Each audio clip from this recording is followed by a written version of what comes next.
बिस्मिल्लाहिर्रहमानिर्रहीम अस्सलाम वालेकुम क्लास। सो अॼु जेको आहे उहो असां IBA जो सैम्पल पेपर मैट्रिक कैटेगरी जो सॉल्व करे वठंदासीं जल्दी सां।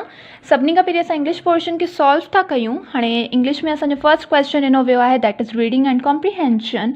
त हाणे असां इनखे जेको रूल्स खे फॉलो कंदे जल्दी सां हिन क्वेश्चन खे हल था करे वठूं। हाणे क्वेश्चन चवे थो कि the nations of the world wanted peace, nations in the sentence mean. हाणे हिते बि तव्हांजे लफ़्ज़ अंडर आहे, हिते भी मिलियल आहे कि बाबा हिन में हिन जेको सेंटेंस आहे कि क़ौमूं जेको आहे अमन चाहिनि थियूं। हाणे इन में जेको नेशंस लफ़्ज़ आहे इन सेंटेंस में उन जी मायना छा आहे, कहिड़े नेशन जो त नेशन जी थी ॻाल्हि करे, जेको नेशन हिते असांखे अंडरलाइन थियल मिलियल आहे। ठीक, उन खां पोइ सेकंड क्वेश्चन आहे, with these objectives in mind, objectives in the text means कि बाबा ऑब्जेक्टिव जेको लफ़्ज़ आहे उन जी मायना छा आहे, ऐं ही वारो ऑब्जेक्टिव जेको आहे असांखे हिते बि अंडरलाइन थियल मिलियल आहे कि हिन लाइन खे तव्हां पढ़ो, इन हिसाब सां ऑब्जेक्टिव जी मीनिंग छा आहे, त उन खे टिक कयो। हाणे असां जल्दी सां पहिरीं हाणे तव्हांखे डायरेक्ट हिते कोन्हे अचिणो कि बाबा हीअ लास्ट वारियूं तव्हां 2 लाइन सिर्फ़ु पढ़ी वठो टाइम खे बचाइण लाइ, न हिकिड़े दफ़ा त तव्हांखे कंप्लीट ही पैराग्राफ पढ़णो पवंदो।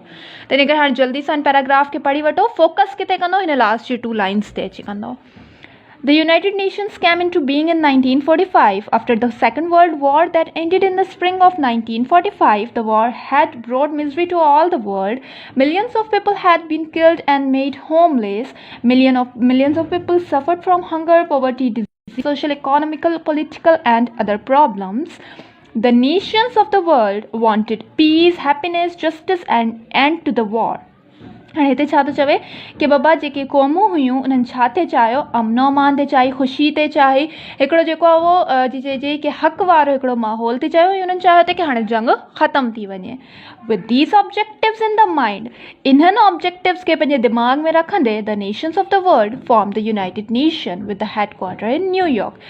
इन्हनि मक़सद खे पंहिंजे ज़हन में रखंदे दुनिया जेको आहे उहो छा ठाहियो, यूनियन हिकिड़ी ऑर्गेनाइज़ेशन ठाही जंहिंजो हेडक्वार्टर किथे आहे, न्यूयॉर्क में आहे। हाणे बेसिकली सेंटेंस ही पैराग्राफ असांजो छाजे बारे में आहे, यूनाइटेड नेशन जे बारे में आहे, जंहिंखे असां सुठे तरीक़े सां पढ़ी आया आहियूं कि बाबा जीअं जेको आहे उहो वर्ल्ड वॉर 2 खां पोइ जेको हर तरफ़ तबाही मची चुकी हुई, ऐं उन जी वजह सां असां जेको आहे यूनाइटेड नेशन ऑर्गेनाइज़ेशन ठाही ताकी जेको आहे उहो जंग खां रोकियो वञे। जीअं त असांजे वर्ल्ड वॉर 1 खां पोइ बि हिकिड़ी तंज़ीम ठाही वई हुई, पर उहा फेल थी वई हुई, बट वर्ल्ड वॉर 2 खां पोइ वरी हिन खे जेको आहे ठाहियो वियो। ये तो असीं पढ़ी आया आहियूं। ठीक आहे, हाणे हिन में इंग्लिश जे हिसाब सां गॾु ॾिसूं त हिन में जेको चवे थो कि जेको नेशंस लफ़्ज़ आहे उन जी मीनिंग ॿुधायो कि हिन सेंटेंस में छा आहे। हाणे चवे थो कि the nations of the world wanted peace. हाणे जेके दुनिया जूं क़ौमूं हुयूं उन्हनि चाहियो त कि अमनो अमान हुजे, ख़ुशी हुजे। हाणे हिते ऑप्शन्स खे ॾिसो कि ऑप्शन असांजे छा आहिनि। हाणे चवे थो कि नेशन जेको लफ़्ज़ आहे, हाणे नेशन क़ौमुनि में केरु था अची वञनि, माण्हू था अची वञनि, हली सिंपल। त हाणे हिते ऑप्शन असांजे छा आहिनि, ए आहे पीपल, माण्हू, इहो बि सही आहे। देन सेकंड ऑप्शन असांजे आहे पिपल्स। पिपल्स बेसिकली असां जेको आहे न उहो पिपल बि हिकिड़ो चइजे कि माण्हुनि लाइ प्लूरल फॉर्म लाइ असां यूज़ था कयूं, पर अक्सर असां जेको आहे पिपल्स लफ़्ज़ जीअं पिपल खे हिकिड़ो प्लूरल फॉर्म में आणण लाइ असां यूज़ कयूं न, त ईअं यूज़ कंदा आहियूं। हे ग़लति कोन्हे को, पिपल्स हिकिड़ो जीअं चइजे न कि बाबा तव्हां जेको आहे कंहिं शइ खे प्लूरल कीअं पिया ठाहियो, उहो त ऑलरेडी वर्ड हिकिड़ो जेको आहे प्लूरल शइ खे ई शो पियो करे। त बेसिकली पिपल्स बि असांजे सही आहे। जीअं असां जेको आहे उहो पिपल खे वधीक माण्हुनि खे ॾेखारण जी कोशिशि कयूं त पोइ असां पिपल्स लफ़्ज़ जो इस्तेमालु कंदा आहियूं। देन हुन खां पोइ प्यूपिल्स ऐं मेन। हाणे ही ॿई त हुअं ई कोन्हनि कि मेन मतिलबु कि जेको आहे सिर्फ़ु जेके जेको मेल थी विया उहे थी विया। हाणे असांजे 2 ऑप्शन्स जेके आहिनि सिमिलर पिया लॻनि, दैट इज़ पिपल ऐं पिपल्स। त हाणे हिन में जेको मोस्ट सिमिलर हूंदो उन ते असीं टिक कंदासीं। माण्हू बि सही आहिनि, पर हाणे हिते ॻाल्हि पई थिए the nations of the world wanted. हाणे दुनिया में त कई सारियूं क़ौमूं अची वियूं न, ज़ाहिर सी ॻाल्हि आहे डिफरेंट एथनिसिटी सां बिलोंग रखंदड़ माण्हू अची विया, हले डिफरेंट रिलीजन्स सां बिलोंग रखंदड़ माण्हू अची विया। त जेॾीमहिल असां वधीक माण्हुनि खे शो कराईंदासीं, जेॾीमहिल असां हिकिड़े नेशन जी ॻाल्हि कंदासीं, अलॻि अलॻि जेको आहे शयुनि सां ताल्लुक़ु रखंदड़ माण्हुनि जी, त असां लफ़्ज़ कहिड़ो मोस्ट सिमिलर लफ़्ज़ कहिड़ो इस्तेमालु कंदासीं, दैट इज़ पिपल्स। त असांजो ऑप्शन कहिड़ो करेक्ट थी वेंदो, हली पिपल्स। यादि रखिजो कि ज़्यादातर असां जेको नेशंस लाइ जेको वर्ड इस्तेमालु कंदा आहियूं उहो पीपल खां वधीक पिपल्स कंदा आहियूं। ठीक थी वियो। देन हुन खां पोइ सेकंड असांजो आहे कि with these objectives in mind. Objective हिते छा, कहिड़ा ऑब्जेक्टिव, ही मक़सदु। ऑब्जेक्टिव असांखे मतिलबु छा आहे कि असांखे जेको आहे उहो इहे मक़सदु हासिलु करणा आहिनि पंहिंजा, ऐं मक़सद जो जेको आहे अगरि असां ऑप्शन ॾिसूं त उन लाइ कहिड़ो वर्ड असां यूज़ था करे सघूं कि बाबा थॉट मतिलबु सोचूं, ठीकु आहे, इहो त ठीकु हूंदो सघे। दैन उन खां पोइ अगरि आइडियाज़ बि ओके, हीअ बि जेको आहे सिमिलर कोन्हे को। हाणे असांजे ॿ वर्ड्स आहिनि जेके ऑब्जेक्टिव सां सिमिलर आहिनि। गोल जी मीनिंग बि आहे मक़सद, ऐं एम जी मीनिंग बि आहे मक़सद। असां अक्सर चवंदा आहियूं न कि बाबा असांजो गोल हीअ आहे, असांजी एम हीअ आहे, असांखे हीअ शइ हासिलु करणी आहे। त हिते बि ऑब्जेक्टिव जी मीनिंग इहा ई आहे कि असांखे हीअ जेकी शयूं आहिनि उहे हासिलु करणियूं आहिनि, हीअ असांजा मक़सद आहिनि।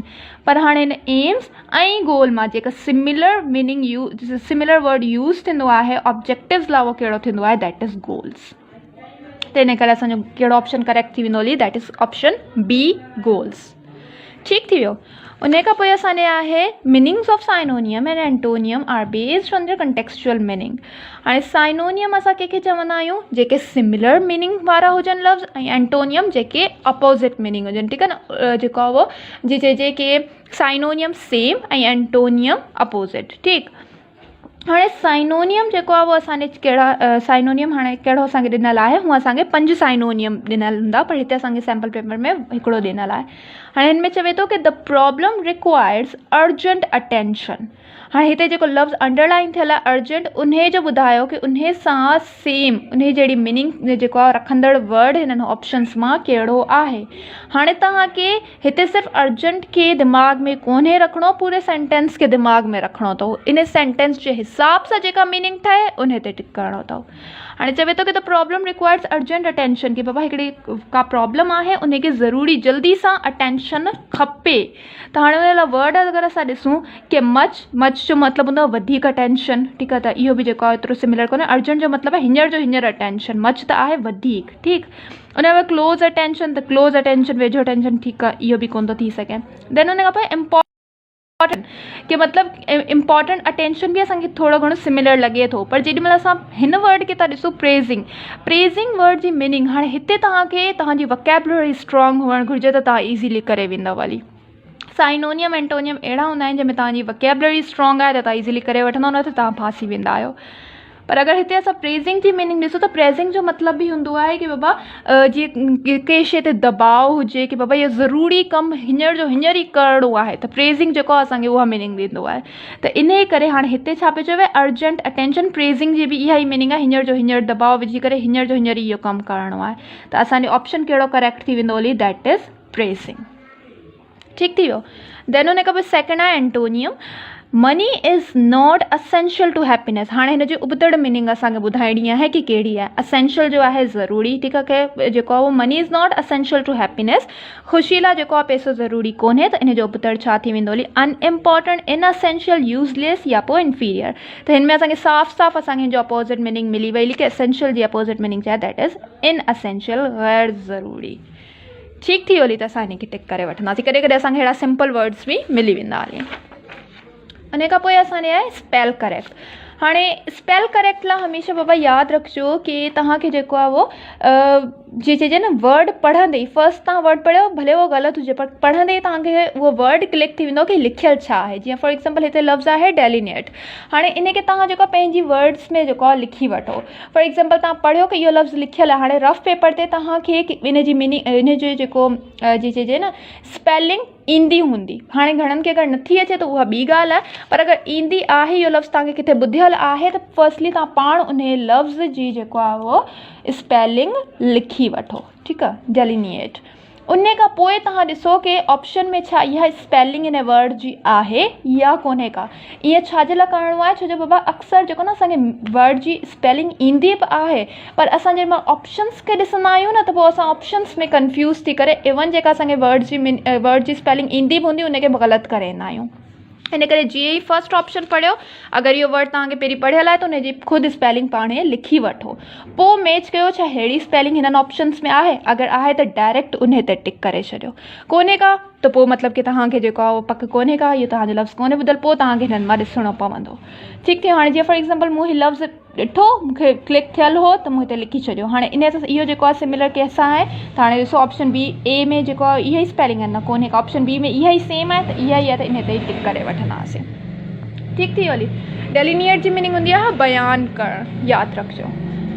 देन हिन खां पोइ हाणे बाबा हिकिड़ी ॻाल्हि तव्हांखे हिते यादि रखणी आहे। आहे अक्सर जेको आहे न उहो असांखे ही जेके इंग्लिश जो पोर्शन हूंदो आहे उहो वोकेबलरी ते इलाही बेस कंदो आहे। त इन करे वोकेबलरी लाइ एटलीस्ट तव्हांखे कुझु अहिड़ा लफ़्ज़ आहिनि जेके लाज़मी अचणु घुरिजनि जंहिंजी सिमिलर मीनिंग हूंदी आहे। मतिलबु उहे लफ़्ज़ जिथे बि यूज़ थींदा आहिनि न त तक़रीबन उन्हनि जी मीनिंग उहा ई हूंदी आहे। हाणे उहे कहिड़ा लफ़्ज़ आहिनि, जीअं फॉर एग्ज़ाम्पल तव्हांजे लफ़्ज़ आहे दैट इज़ MB, ठीकु आहे।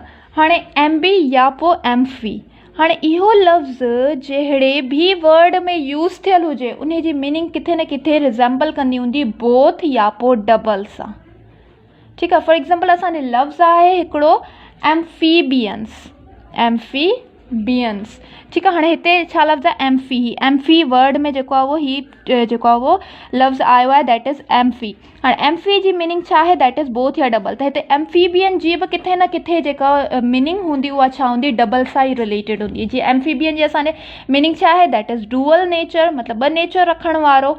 त हिते छा थी वेली, कंहिंसां सिमिलर थी वेली, बोथ ई डबल सां। जीअं हिकिड़ो ॿियो असांजो एग्ज़ाम्पल आहे दैट इज़ एम्बी डेक्स्ट्रोज। हाणे ॾिसो बाबा एम्बी डेक्स्ट्रोज हिकिड़ो असांजो न्यू वर्ड आहे। हाणे हिन जी असांखे मीनिंग जी कोन्हे ख़बर, पर असांखे इहो ख़बर आहे कि MB जो मतिलबु आहे बोथ या डबल। त जेॾीमहिल तव्हां ऑप्शन्स ॾिसो न त ऑप्शन में जेको ऑप्शन डबल सां रिलेटेड हुजे, डबल सां रिज़ेम्बल कंदो हुजे त उन ते टिक करे छॾिजो। हाणे एम्बी डेक्स्ट्रोज जी मीनिंग हूंदी अथव कि उहो माण्हू जेको पंहिंजा ॿई हथ यूज़ कंदो हुजे, यूज़ बोथ हैंड्स। हाणे ॾिसो बोथ मतिलबु जेको आहे उहो डबल ॿिनि शइ, बोथ मतिलबु डबल जी जेको आहे उहो असांजे हिकिड़ो सेंस अची वियो हली। त इन करे कई अहिड़ा वर्ड्स हूंदा आहिनि जंहिंजी असांखे मीनिंग कोन हूंदी, की कोन पे ईंदी आहे, पर जेॾीमहिल असांखे हीअं शॉर्ट वर्ड्स जी मीनिंग ख़बर हूंदी आहे त असां ऑप्शन मां उन खे सिलेक्ट करे वठंदा आहियूं।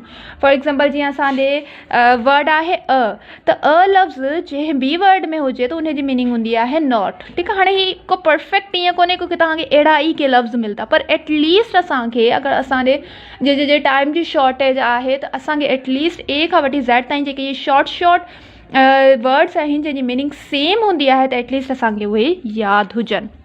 जीअं हूंदो आहे जी मीनिंग हूंदी आहे नॉट। फॉर एग्ज़ाम्पल असांजो हिकिड़ो लफ़्ज़ आहे दैट इज़ अमॉर्फस। हाणे एमॉर्फस जी हूअं असांखे मीनिंग कोन्हे ख़बर, पर लॻल आहे जो मीनिंग हूंदी आहे नॉट। त ऑप्शन में ॾिसो कहिड़ो अहिड़ो वर्ड आहे जंहिंजी किथे न किथे मीनिंग अचे पई नॉट जे सेंस में, न जे सेंस में, त उन ते टिक कजो। जीअं एमॉर्फस जी मीनिंग हूंदी आहे विदाउट शेप, मतिलबु उन जी का बि शेप कोन्हे का। त अगरि अहिड़ो को ऑप्शन हेठि अची थो वञे त पोइ उन ते टिक करे वठंदो, ठीकु आहे। जीअं हाणे असांजे फॉर एग्ज़ाम्पल एक्वा आहे, त एक्वा लफ़्ज़ जिथे बि यूज़ थींदो उन जी मीनिंग हूंदी आहे वाटर सां रिलेटेड हूंदी आहे। जीअं असांजो लफ़्ज़ आहे अर्क, अर्क लफ़्ज़ जिथे यूज़ थींदो आहे त उन जी मीनिंग जेको आहे हेड, वॾे या पोइ लीडर सां जेको आहे उहो शो थींदी आहे। जीअं असांजो जेको मोनार्क असां जेको लफ़्ज़ आहे उहो कंहिंजे लाइ यूज़ कंदा आहियूं, किंग लाइ यूज़ कंदा आहियूं। हाणे ॾिसो मोनार्क में अर्क अची वियो, हूअं असांखे हिन जी मीनिंग कोन्हे ख़बर, पर असांखे हाणे ख़बर पइजी वई कि हीउ लफ़्ज़ जेको आहे कंहिं न कंहिं लीडर लाइ यूज़ पियो थिए। जीअं जेको आहे उहो असांजे फॉर एग्ज़ाम्पल असांजे बाय अची वियो, बाय असां लफ़्ज़ छाजे लाइ यूज़ कंदा आहियूं, ॿिनि शयुनि लाइ, टू लाइ यूज़ कंदा आहियूं। फॉर एग्ज़ाम्पल असांजो लफ़्ज़ आहे बायगेनी। हाणे असांखे हूअं बायगेनी जी मीनिंग कोन्हे ख़बर, पर बाय जी मीनिंग आहे टू। हाणे ऑप्शन में ॾिसजो जेको सिमिलर हुजे टू सां त पोइ उन ते टिक करे छॾिजो, ठीकु आहे। बायगेनी जी फॉर एग्ज़ाम्पल मीनिंग आहे टू मैरिज, ठीकु आहे। त ऑप्शन हुजे त पोइ उन ते टिक करे वठिजो। हाणे हिन सां रिलेटेड मुंहिंजे कुझु नोट्स आहिनि, बट उहो मुंहिंजे इलाही ज़्यादा चइजे न बुरी राइटिंग में छोकिरा पंहिंजे लाइ जल्दी जल्दी नोट्स ठाहींदी आहियां, बट कोशिशि हूंदी की उहे तव्हांखे प्रोवाइड करे छॾजनि, एटलीस्ट तव्हां कुझु न कुझु उन मां सिखी वठंदव, ठीकु थी वियो। हाणे अची था वञूं असां पंहिंजे एरर डिटेक्शन ते। हाणे हिन में पहिरियों असांजो एरर डिटेक्शन आहे that is water is not perfect portable, ठीकु आहे। हाणे हीअ जेको पोर्टेबल मीनिंग, पोर्टेबल जेको लफ़्ज़ आहे उहो असां कंहिंजे लाइ इस्तेमालु कंदा आहियूं कि बाबा उहो पाणी जेको पीअण जे क़ाबिल हुजे। हाणे हिन में छा थो चवे कि water is not perfect portable, पाणी पीअण जे क़ाबिल कोन्हे को। जेॾीमहिल असां कोन्हे को यूज़ पिया कयूं त पोइ त असां हुते वाटर लाइ पोर्टेबल लफ़्ज़ यूज़ ई छो पिया कयूं। असां ड्रिंकेबल बि यूज़ था करे सघूं, वाटर खे पीअण लाइ असां ड्रिंक वर्ड बि यूज़ करे था सघूं। त इन करे हिते सेंटेंस में असांखे पढ़ंदे ई जेॾीमहिल असांखे पोर्टेबल परफेक्ट हिकिड़ो लफ़्ज़ ॾिनो वियो आहे त पोइ हुते नॉट छो यूज़ कयो वियो आहे। त असांजे जेको एरर आहे उहो कहिड़ो आहे, दैट इज़ नॉट, ठीकु थी वियो। त अहिड़ा के सेंटेंस जेको आहे जेके तव्हांजे परफेक्ट मीनिंग वारा वर्ड हुजनि त पोइ उन में तव्हांखे जेको एरर जल्दी सां मिली वेंदो हली आहे। छो जो ॾिसो वाटर में बि का ग़लती कोन्हे का। हाणे हिते असांजे 4 ऑप्शन आहिनि, इज़ त असां थी नथो सघे छो जो हुन हिते त को ऑप्शन ई कोन्हे को। हाणे हिकिड़ो थी थो सघे वाटर, ॿियो नॉट, ॿियो परफेक्ट, टियों चौथो पोर्टेबल। हाणे वाटर पाणी सही लफ़्ज़ आहे, पोर्टेबल बि ठीकु आहे सही लफ़्ज़ आहे, पाणी लाइ यूज़ थींदो। परफेक्ट पोर्टेबल मतिलबु बिल्कुलु परफेक्टली पोर्टेबल आहे। त पोइ जॾहिं पोर्टेबल लव्स यूज़ थियो त पोइ हुते नॉट छा जे लाइ यूज़ पियो थिए, जॾहिं त नॉट अगरि आहे त असां सिंपल इहो बि चई था सघूं water is not safe for drinking purpose या अहिड़ो कुझु, लेकिन असां पोर्टेबल यूज़ कंदा आहियूं कि उहो पाणी जेको सेफ हुजे ड्रिंकिंग पर्पज़ लाइ, त पोइ इन करे असांजो कहिड़ो एरर अची वेंदो हली, दैट इज़ नॉट। ठीकु, उन खां पोइ हाणे प्रिपोज़िशन ते अची था वञूं हली। हाणे प्रिपोज़िशन लाइ बाबा यादि रखिजो ही तव्हांजे जेके बि टे चारि ॾींहं आहिनि त उन लाइ तव्हांखे छा करिणो आहे, प्रिपोज़िशन जी तव्हांखे जेको सुठे तरीक़े सां वीडियो सम्झणियूं आहिनि ऐं गूगल ते वञी हुननि जो जेको आहे उहो वर्कशीट्स बि तव्हांखे लाज़मी करणियूं आहिनि। उन सां इहो आहे कि जेतिरा तव्हां प्रिपोज़िशन जी प्रैक्टिस कंदो ओतिरा तव्हांखे ईंदा वेंदा। हाणे हिते था ॾिसूं कि चवे थो we spend the whole holiday देश बीच, ऑप्शन असांजे छा आहिनि, इन, अप, ऑन एंड एट। ठीकु, हाणे असांजे जेको लफ़्ज़ हूंदो आहे the we spend the whole holiday beach, हाणे असां जेको आहे ख़बर पइजी वई कि कहिड़ी जॻह ते आहियूं, बीच ते आहियूं, त जेॾी महिल असांखे एक्ज़ैक्ट लोकेशन जी ख़बर हूंदी आहे त असां जेको आहे उहो उते आहियूं, त उन लाइ असीं कहिड़ो जेको आहे प्रिपोज़िशन यूज़ कंदा आहियूं, एट कंदा आहियूं। ठीकु आहे, हाणे अगरि असां इन ते था अची वञूं कि बाबा इन बि थी थो सघे, त इन जो सेंस थींदो कि असां बीच में आहियूं। ठीकु आहे, त इहो थी नथो सघे।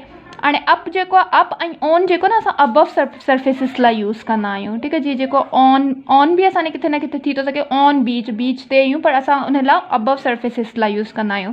पर जेॾी महिल असां एट वर्ड था पढ़ूं त इहो जेको आहे एक्ज़ैक्ट सही मीनिंग असांखे ॾिए थो, एट बीच। अगरि असां अक्सर जिते जीअं असां चऊं था कि एट स्कूल, त जेॾी महिल असां जे एक्ज़ैक्ट लोकेशन ते हूंदा आहियूं त इन लाइ असां छा यूज़ कंदा आहियूं, that is eight.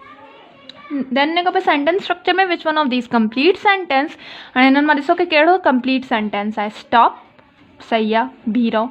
My bag not there, ही त बिल्कुलु थी बि नथो सघे। ठीकु आहे, हिन में जेको को सेंस ई कोन्हे। अबाउट 50 पाउंड्स, कहिड़ा 50 pounds, no idea. Why don't you मतिलबु को सेंस कोन्हे हिन में, छो जो असांखे जेको आहे उहो का बि शइ क्लियरिफाई कोन पई थिए। कंहिंमें असांखे का शइ क्लियरिफाई पई थिए, स्टॉप ते, कि बीह रहो, स्टॉप। त इन करे असांजो जेको कंप्लीट सेंटेंस हिननि मां कहिड़ो आहे, दैट इज़ ऑप्शन ए। ठीकु थी वियो। ओके बाबा, आई होप ही लेक्चर तव्हां लाइ बेनिफिशियल रहियो हूंदो। पोइ बि का बि क्वेरी हुजे त ज़रूरु राब्तो कंदा। थैंक यू बाबा, ख़ुदा हाफ़िज़।